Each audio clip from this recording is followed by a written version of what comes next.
Aujourd'hui, nous sommes le 14 février 2025. Il y a un sublime soleil qui nous fait l'honneur d'être présent aujourd'hui. Et j'avais imaginé une première vidéo sur YouTube en sortant ma caméra, mon beau micro, mes lumières. Et finalement, je pense que j'étais encore en train de m'auto-saboter. Donc j'ai décidé, parce que j'en ai envie là, maintenant tout de suite, de filmer quelque chose en toute simplicité, en toute simplicité, en étant la personne que je suis au quotidien, celle qui n'a pas besoin d'artifice et de technologie pour délivrer un message. Et aujourd'hui, j'ai envie de parler d'une toute nouvelle aventure que je vis depuis peu. C'est l'exercice de l'écriture d'un roman. Alors certes, je suis habituée à écrire des livres plutôt sous la forme d'essais.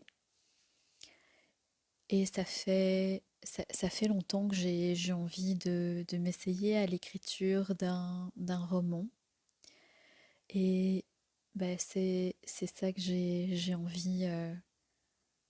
envie de dévoiler vers le monde en tant que première vidéo sur YouTube. C'est fou, à partir du moment où j'ai décidé d'écrire un roman, comment c'est venu instinctivement à moi. Ça fait partie de la magie, je pense, qui coule en moi depuis que je suis vraiment toute petite fille.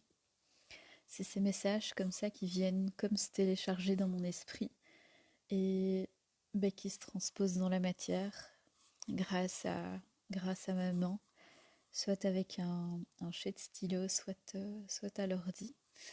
Et aujourd'hui, j'ai envie de vous parler de ce roman, mais de vous lire le prologue. Et je serais vraiment ravie d'avoir voilà, vos retours. Ça me ferait vraiment très, très, très, très, très plaisir.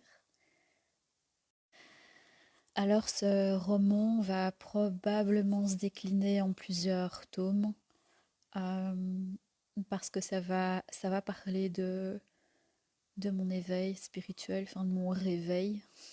Et ça fait bientôt 14 ans que ça dure, donc il y a eu beaucoup de choses qui se sont passées. Et c'est vrai on est venu me chercher année après année à ce sujet. C'est pour ça que j'avais commencé à écrire d'ailleurs. Et aujourd'hui, au stade où j'en suis, j'ai de un envie d'écrire ce roman, enfin cette série de romans. C'est comme une thérapie pour moi et ça me permet aussi de déposer un autre type de graines que celles que je dépose d'habitude pour que ça serve à d'autres personnes. Je suis arrivée à un stade de ma vie où, où je suis prête.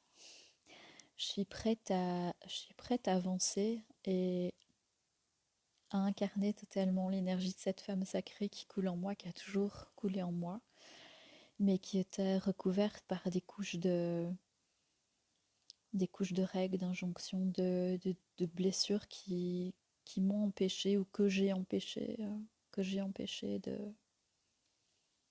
de faire se découvrir.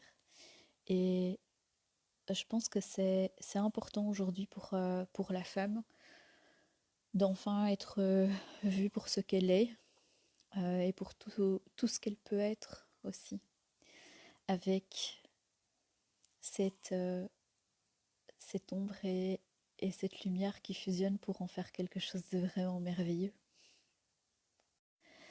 Et voici le prologue. Ça s'appelle Murmure d'éternité. Alors, il y a des chemins qui se dessinent bien avant que les pieds ne les foulent, des destins qui murmurent dans l'ombre, attendant l'instant où l'âme se souviendra. Et rien ne commence, Rien ne finit, tout se répète et tout se transforme. Les âmes voyagent à travers le temps, portant en elles les échos de ce qu'elles ont été, les fragments de ce qu'elles deviendront. Et dans chaque souffle, dans chaque regard, une histoire ancienne se rejoue. Un fil invisible relie le présent à l'oublié. Les voix du passé n'ont jamais cessé de parler, elles attendent simplement qu'on les écoute. Et depuis toujours, elle a ressenti ce décalage, comme si le monde fonctionnait selon les règles qu'elle ne pouvait pas tout à fait saisir. Le macro-système sociétal lui semblait étranger, comme une pièce de théâtre dont elle ne comprenait ni le texte ni la mise en scène.